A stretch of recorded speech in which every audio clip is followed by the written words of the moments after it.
로마서 12장 3절을 함께 읽겠습니다.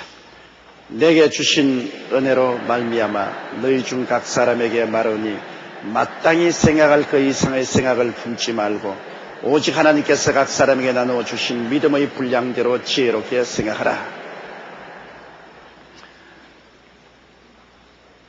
우리 하나님께서 사람을 세상에 보내셨을 때 똑같은 얼굴을 가진 사람 한 사람도 없게 보내셨습니다. 아무리 일란성상둥이라도 세월이 지나면 얼굴이 달라집니다. 하나님의 컴퓨터가 얼마나 놀라운지 지금 세상에 60억이 사는 인구 중에 얼굴이 똑같은 사람 한 사람도 없어요. 다 달라요. 지구상에 지금까지 살아온 사람들 중에 조영기 목사하고 닮은 사람 아무도 없어요. 그러니 요 면적이 얼마 됩니까? 손바닥 두 개로 가려울 수 있는 이 면적에 하나님의 설계가 얼마나 다양하신지 제가 지금 여러분을 내려다봐도 같은 얼굴이 한 사람도 없어요. 코도 똑같은 코인데 닮은 코가 하나도 없고 이마도 닮은 사람 없고 턱도 닮은 사람 없고. 여러분 생각해보면 기가 막히지 않습니까? 만일 우리 얼굴이 하나님 솜씨가 한계가 있어서 별 도리 없이 닮은 사람을 많이 만들어냈다면 나중에 어느 사람이 내 남편인지 어느 사람이 내 아내인지 찾는다고 방황하게 될 것입니다. 다 틀리거든. 저 무성한 나무 잎사귀 중에 같은 잎사귀가 하나도 없어요. 하나도 없이 그 잎사귀 사이즈가 다 틀립니다. 하늘에서 비가 쏟아지지 않습니까? 같은 물방울이 하나도 없어요. 물방울 크기가 다 달라요. 겨울에 눈이 내리지 않습니까? 그 눈 하나하나 다 달라요. 그러니 하나님의 솜씨가 무궁무진합니다. 사람이 아무리 지혜가 있다 해도 사람은 그렇게 다른 것을 만들지 못합니다. 하나님은 다 다르기만. 그와 동시에 하나님이 사람 낼 때 사람들의 역량도 다 달라요. 역량이 다 달라요. 똑같은 능력을 가지고 태어난 것은 아닙니다. 하나님이 각 사람에게 분량대로 믿음을 주었다. 믿음이란 우리 믿는 믿음뿐 아니라 여기에는 무엇이 포함되냐면 ability, 능력도 포함되어 있습니다. 믿음은 즉 능력이니까. 각 사람에게 다 능력이 달라요. 같은 부모에게 태어난 자식들이라도 다 성격이 다르고 능력이 다릅니다. 능력이 달라요. 하나님께서 태어날 때부터 다 기능이 다르도록 만들어 놓았습니다. 제가 이 44년 목회하면서 가만히 보면 목회자가 공부를 많이 했다고 해서 목회를 잘하는 것 절대 없습니다. 박사학위 몇 개를 받아도 그것 때문에 목회를 잘하지 않습니다. 또 학교에 공부를 전혀 못한 사람도 훌륭하게 목회를 한 사람이 있습니다. 하나님께서 각 사람에게 목회할 수 있는 능력을 주셨는데 그 능력은 사람으로서 조금 빛을 낼 수는 있어도 근본적으로 다르게 못해요. 자기가 연구하고 노력해서 갑자기 목회를 잘하게 되더라. 그건 사람들의 생각입니다.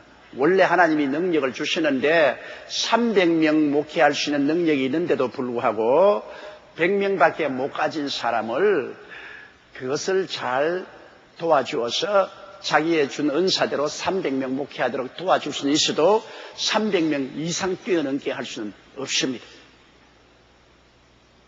설교를 조금 잘 할 줄 모르고 교회 조직을 잘 못해서 능력이 있는데 교회 행정이나 설교를 잘 못해서 교회가 잘하지 못한다. 그러면 그걸 조금 도와주면 하나님이 주신 한계까지는 잘할 수 있지만 그 이상은 안 됩니다. 마땅히 생각할 바 그 이상의 생각 품지 말라고 성경에 말했습니다. 하나님 능력 준 그 이상은 안 되는 것이니까 그 이상을 생각하는 것은 탐욕이요 욕심이므로 마땅히 생각할 그 이상의 생각을 품지 말라고 했습니다. 제가 지금 목회를 하고 있는데 제가 목회하고 있는 것은 저의 힘으로 된 것이 아닙니다. 하나님이 제게 능력을 주셨기 때문에 그 하나님의 능력에 의해서 이 목회를 하는 것이지 조용기가 한 것 절대 아닙니다. 나중에 조용기가 주님 오시기 전에 죽었다면 비석에 세계 최대 교회를 세우고 그런 소리 적지 말아야 돼요.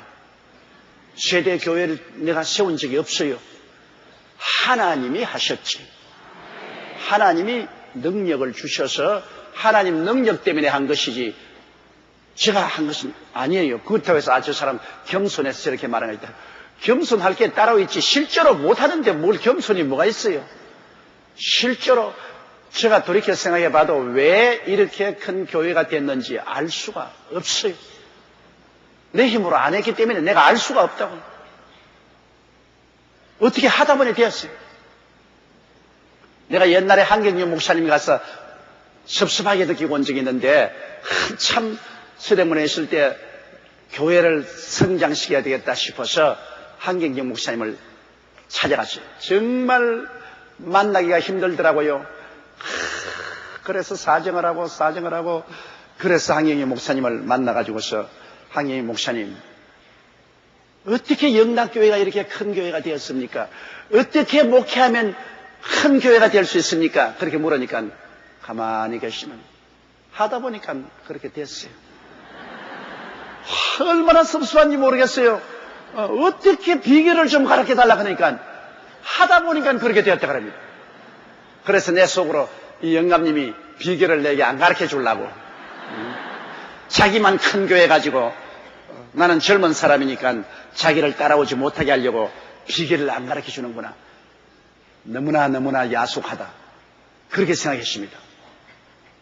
그런데 요 사이 누가 와서 내게 어떻게 해서 이렇게 큰 교회가 되었습니까? 묻는다면 복잡한 소리 할 수 없어요. 하다 보니까 그렇게 되었다. 다른 설명은 다 하면 자기 자랑밖에 되는 것이 없고 하다 보니까 하나님이 그렇게 하신 것입니다.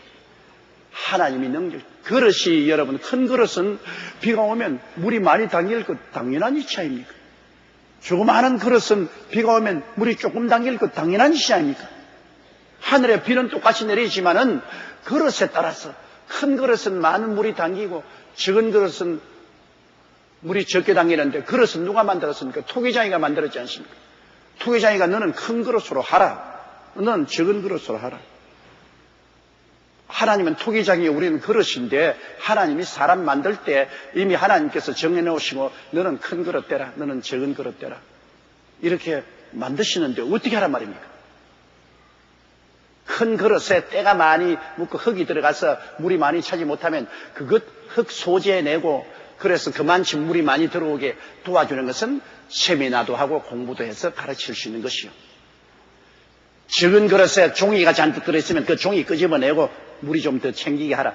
그런 것 도와줄 수 있지. 적은 그릇을 어떻게 늘릴 수가 있어요. 저는 젊었을 때는 인간이 꿈을 가지고 노력을 하면 크게 할 수 있다고 생각을 했는데 이제 나이를 먹어보니까 그런 젊은 어리석음이 사라지기 시작하는 것입니다. 꿈을 갖고 환상을 가져도 하나님이 정해놓은 그 한도 이상의 것은 절대로 안 됩니다. 나라도 그렇잖아요. 왜 하나님께서 대한민국은 요 조그마한 맹장 같은 나라를 만들어 놓았습니까? 근데 중국은 저렇게 큰 나라를. 그거 도저히 생각할 수 없잖아요.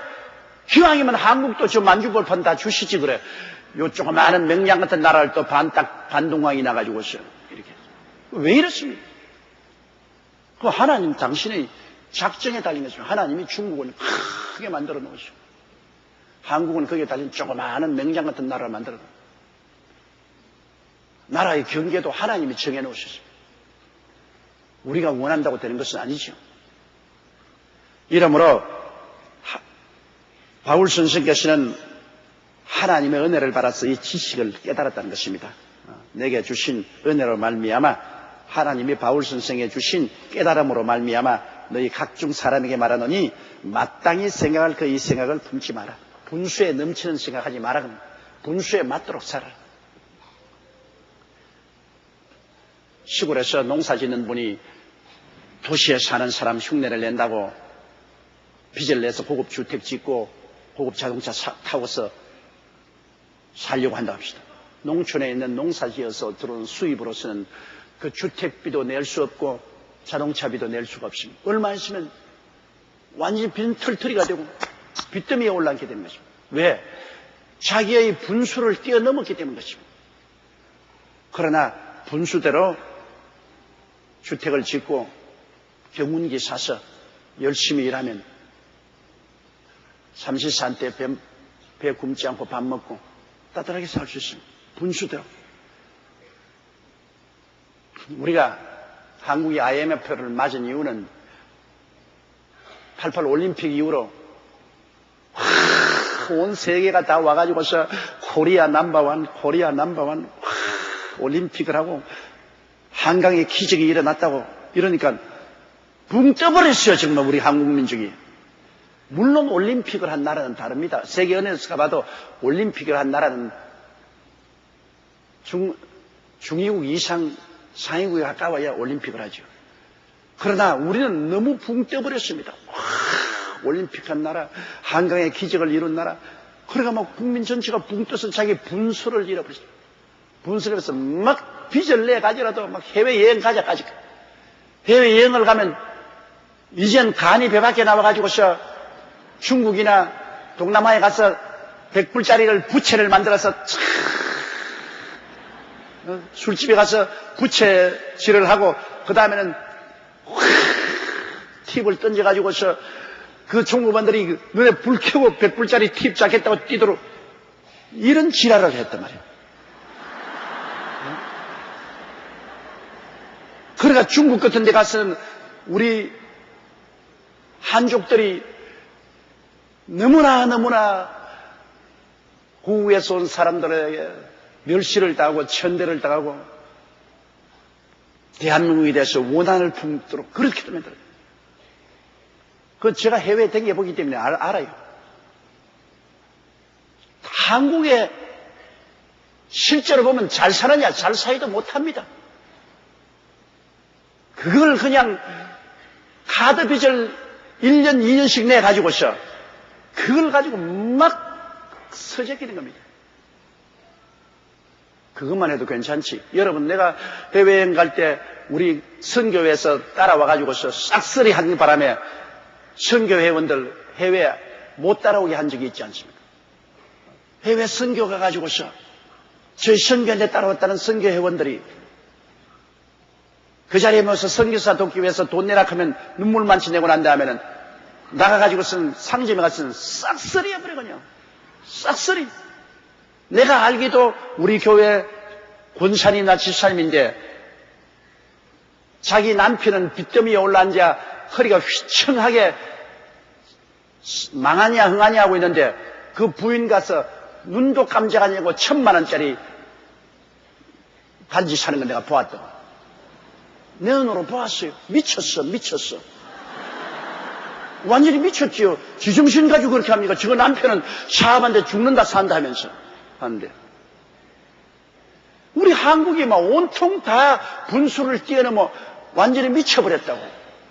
이래가 기업가들은 기술 개발을 하고 투자하는 일에 정신 차리지 않고 그냥 재테크 한다고 그냥 땅 사고 집 사고 그냥 정권 투자하고 뭐 이런 일에 정신없이 날뛰고 과소비해서 그냥 막 있는 대로 없는 대로 쓰레기고 여행하고 흥청망청한 동안에 세상은 그대로 앞으로 막 진전해 나갔어요.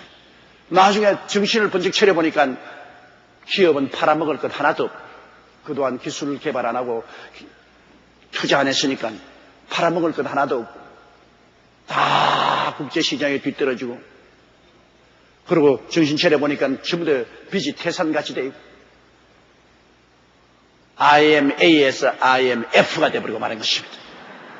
완전히 낙제 점수를 받았어요. 나라가 온통 들통이 났지 않습니까? 그 결과가 지금까지도 우리가 허덕이고 있는 이유가 있는데, 우리 한국 사람들은요, 참 그것이 하나의 큰 결점입니다. 한국 사람들은 조선솥같이 되지 않고 쟁개비라서 조금만 불을 떼면 푸르르르 끓다가 또 불만 없으면 싹.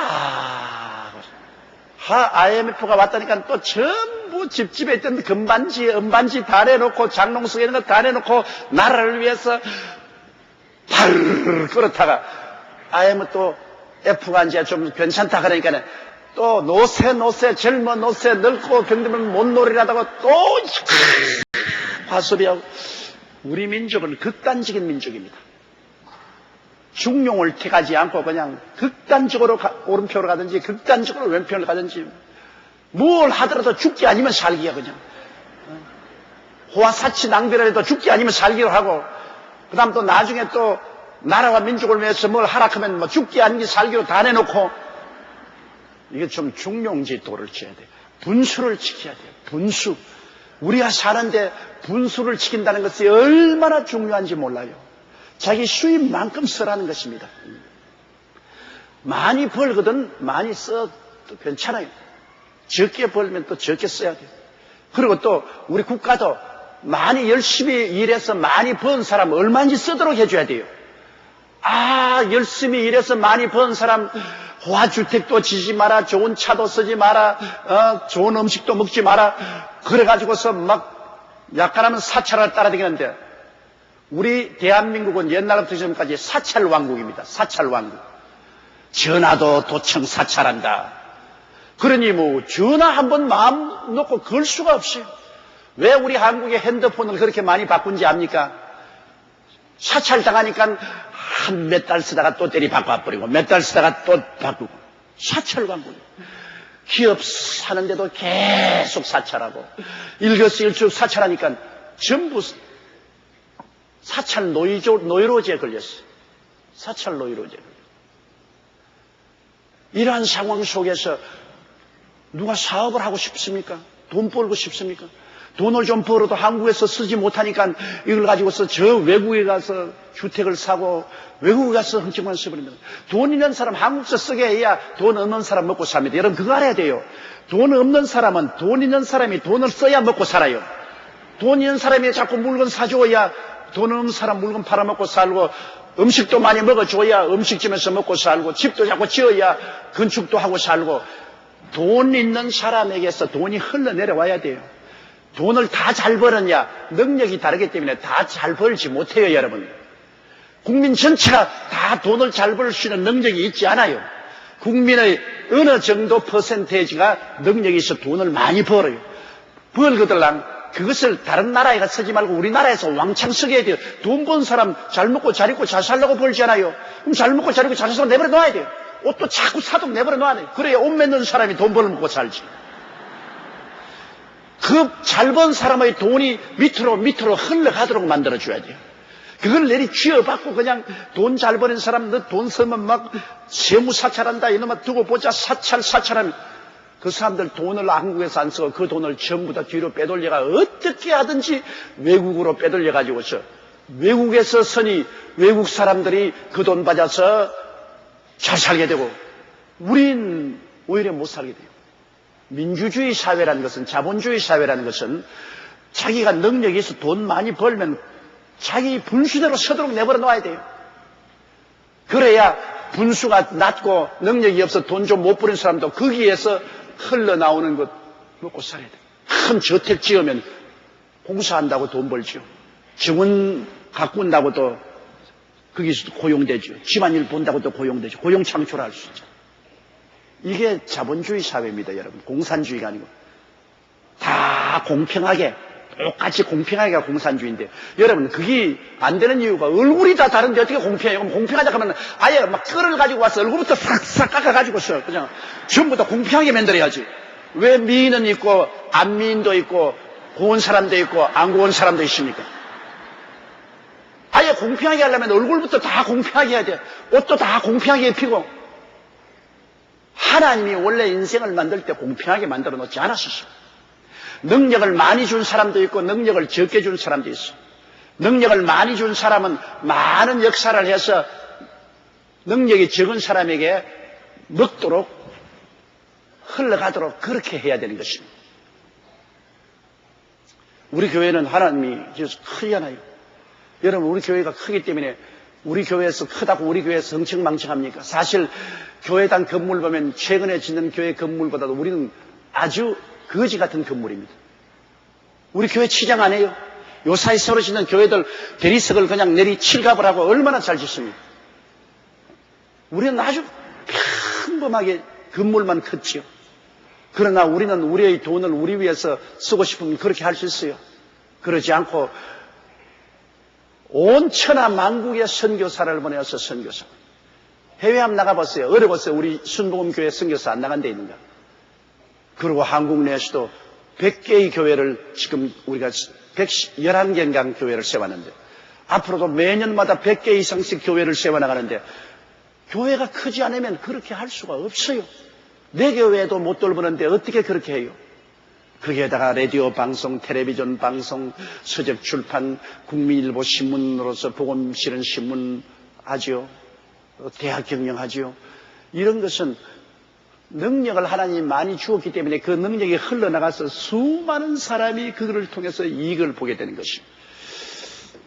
그렇기 때문에 우리 한국에서도 이 자유민주주의 자본주의 사회에서는 능력이 있어 잘 되는 사람은 잘 때 살도록 만드는 그 돈을 한국 내에 쓰도록 호화주택을 짓고 싶거든 강원도 산간에 가서 얼마든지 호화주택 짓도록 내버려 놓아야 돼요. 범죄하지 않는 이상은 그래야 돈이 한국에서 점점 흘러나가서 밑으로 잘 살게 돼요. 능력이 있어 잘 사는 사람들이 때리잡으면 구멍가게도 안 돼요. 왜? 돈이 흘러내려와야 밑에 사람들이 가난한 사람이 살지. 안 흘러나오니까 구멍가게 없이 못 살잖아요. 이 성경은 하나님께서 사람 만들 때부터 믿음의 분량이 다르다. 그러니까 자기 믿음의 분량대로 분수를 알고 살아라. 분수를 알고. 이러므로 우리 모든 사람들이 분수를 깨달아 알아요. 우리가 신앙의 분수도 알아야 되겠지만 생활에도 분수를 알아야 돼요. 제가 제 아들을 많이 키워서 이리저리 목회를 보내지만 내가 언제나 생각하는 것은 저 사람의 분수가 어느 정도냐, 저 사람이 준 하나님의 믿음의 분량, 능력이 어느 정도냐, 그걸 늘 생각합니다. 아무리 학교 공부 많이 했다고 해서 믿음의 분량이 많아지지 않습니다. 공부를 못한 사람도 하나님이 믿음의 분량을 주시면 하나님이 들어 크게 사용하는데 스펄전 같은 사람, 영국의 유명한 스펄전 같은 사람도 국민학교밖에 못 나왔죠. D.L. 무디, 미국을 뒤흔드는 D.L. 무디 같은 사람도 초등학교밖에 못 나왔습니다. 세계 역사를 뒤흔든 기독교 운동을 집행한 사람들 중에 크게 공부 많이 한 사람 별로 없어요. 그러나 하나님이 능력을 주어서 그분들을 통해서 그 시대에 그 국가를 뒤흔드는 역사를 베풀었다. 여러분 스스로도 다 하나님께서는 무능력한 사람을 내놓지 않았습니다. 적은 능력도 다 주었어요. 전부 장미꽃인가요? 전부 다리안가요? 전부 할미꽃인가요? 며느리 바쁠 곳도 있다고. 저는 옛날에 초등학교에 학교 갔다 오다가 공동묘지가 많으니까 봄철 따뜻하면 무덤이 이렇게 봉건이 있으니까 거기 기대에 앉아가 있으면 조그만 며느리 바쁠 꽃이 왔어요. 바풀같이 이렇게 돼 있어요. 이상하다. 이건 꼭 바풀같이 생겼다. 그런데 그 이야기를 들어보니까 옛날 너무너무 가난해가지고서 부엌에서 며느리가 시어머니 시아버지 밥을 푸고 주걱에 밥풀 하나 붙은 거 떼 먹다가 들켜가지고서 얼마나 얻어맞았는지 죽어버렸대요. 그래서 그 며느리를 파묻어 놓으니까 그 무덤에서 며느리 밥풀꽃이 피어났어. 밥풀이 딱 떼서 났어. 그런 이야기가 있습니다. 그러나 며느리 밥풀꽃도 꽃은 꽃입니다. 다리아 같이 장미꽃 같이 저 벚꽃 같이 화려하지는 못하지만은 그러나 꽃은 꽃이요. 자기 분수대로 살아야 돼. 아예 이제 나는 장미꽃이 되지 못했는데 맹년부터 안 필란다. 그렇게 할 수 없죠. 여러분 다 하나님이 여러분 분수대로 능력을 주었어요. 자기 능력을 깨달아서 개발해야 돼요. 자기 능력을 깨달아서 그걸 가지고서 봉사해야 돼요. 나는 다른 사람보다 능력이 작으니까 안 하겠다. 그것은 달란트 한 가지입니다. 한 달란트, 두 달란트, 다섯 달란트 주었는데 한 달란트 받은 사람 나는 너무나 달란트가 적으니까 장사 안 할란다. 한 번도 놓았다가 주인 오실 때 그 한 달란트 내주니까 주인이 악하고 게으른 종아. 차라리 이 돈을 은행에 맡겨서 나를 이자라도 받지 않게 했느냐. 이놈을 잡아서 바깥 어두운 데 던져 니를 갈며 슬퍼하게 하고 있습니다. 능력이 적다고 사용 안 하면 안 됩니다. 능력이 적으면 적은 대로 충성스럽게 일해야 돼요. 능력을 많이 받았으면 여러분 자랑하지 말아야 돼요. 그 능력이 자기에게서 나온 것 아닙니다. 하나님이 주신 것입니다. 하나님이 주신 것이니 자랑할 것이 무엇입니까? 감사할 따름이죠. 전혀 자랑할 것 없어요. 결국은 하나님이 하셨죠. 나는 옛날에 성결교 우리 이만신 목사님이 지금 우리 기독교 청년합의 회장이신데 저하고 친하지요. 제가 형님같이 사랑합니다. 저보고 나라만이 왜 혼자서만 다 큰 교회 해먹고 우리에게는 비결을 안 가르쳐주냐. 나도 좀 비결 좀 가르쳐줘. 그 토요일날 오살리 기도원에 올라갈 때 혼자 살짝 올라가지 말고 날도 좀 데리고 올라가가지고서 나에게도 어떻게 큰 교회 만드는지 좀 가르쳐줘야지. 그래서 할 수 없이 함께 기도원에 모시고 올라가서 기도도 한 적이 있습니다만 그러나 결국 그 목사님은 은퇴하실 때 수천 명의 교회를 섬기다가 은퇴하셨고 수십만 명의 교회는 안 되었습니다. 왜 그러냐? 자꾸 저보고 왜 자기만 비결을 가지고 우리가 안 가르쳐주냐? 나 비결이 없는데요. 하다 보니까 그렇게 됐는데 어떻게 합니까? 비결이 있으면 가르쳐주는데 하다 보면 어떻게 해요? 지금 우리 명성훈 목사님이 교회 성장한다고 애를 쓰고 300명 이상 교회를 한다고 애를 쓰는데 하는 건 좋아. 그거 해야 돼. 그건 해야 되는데 나중에 크게 실망합니다. 왜냐? 아무리 가르치고 북치고 장구치고 밀고 땡기고 해봐도 300명 되는 사람 별로 없더라. 그렇지 않아? 결국에는 하나님이 능력을 받은 놈이 되지 능력을 못 받은 놈은 아무리 해도 안 돼. 아무리 해도 안 돼. 사람이 목회를 하는 것이지 기술이 하는 것이 아닙니다. 사람을 얻어야 돼. 훌륭한 제자를 얻어야 돼. 그렇기 때문에 예수님이 12제자를 택해가지고서 그분들을 집중적으로 훈련해서 보내서 복음이 온 천하 만국에 전파되게 했지 않습니까? 사람을 얻는 것이 가장 중요합니다. 사람을 얻지 못하면 아무리 돈이 있고 환경이 좋아도 그거 가지고는 일이 안 돼요. 복 있는 사람은 사람을 얻는 것입니다. 저는 복을 받아서 여러분같이 좋은 사람들을 많이 얻었어요. 여러분 여기 우리 셀 리더들, 양육위원들 이런 분들을 얻었기 때문에 우리 교회가 되는 것이죠. 조영기 목사 혼자 어떻게 목회합니까? 셀 멤버들이 다 열심히 셀을 운영해주고 양육위원들이 전부 나가서 처음 믿은 사람들을 품에 품고 양육해주고 그래야 주일날 말씀을 먹일 수가 있죠. 안 그러고야 어떻게 혼자서 할 수 있습니까? 어림도 없죠. 거기에다가 또 내 부목사들 훌륭한 주의 종들이 많이 있어서 수족이 되어서 일해주기 때문에 목회가 되는 것입니다. 내게 주시는 대로 말미암아 너희 중 각 사람에게 말하노니 마땅히 생각할 그 이상의 생각을 품지 말고 이상의 분수를 넘은 생각 품지 말고 하나님께서 각 사람에 나누신 믿음의 분량대로 지혜롭게 생각하라. 분수를 아는 남편을 만나야 되고 분수를 아는 아내를 만나야 돼요. 분수를 모르는 아내 만나 놓으면 남편 허리가 휘어지고 그러고 망해버립니다. 이 세상에서 가장 분수를 알아야 될 것은 여성들입니다. 남자들은 여성들이 끄는 대로 끌려가요. 여성들이 분수를 알고 생활을 해주면요, 적은 수입 가지고도 자녀들 교육시키고 집안을 말끔하게 해나가는 부인이 있는가 하면, 많은 수입을 가지고도 애들은 다 거지같이 만들어 놓고 집안 구석구석에 쓰레기가 쌓이고 그리고 치맛바람 휘날리며 요란스럽게 돌아다니는 마누라도 있습니다, 여러분. 그런데 걸리면 박살나죠, 박살나. 여러분같이 착한 부인들을 만나야 열심히 주일날 교회 나오고 수요일날 교회 나서 예배드리고 하나님 섬기고 그리고 집에 가서 남편과 자녀들 잘 돌보고 보배지. 우리 여의도 순복음교회 여성들은 다 보배라고. 보배예요.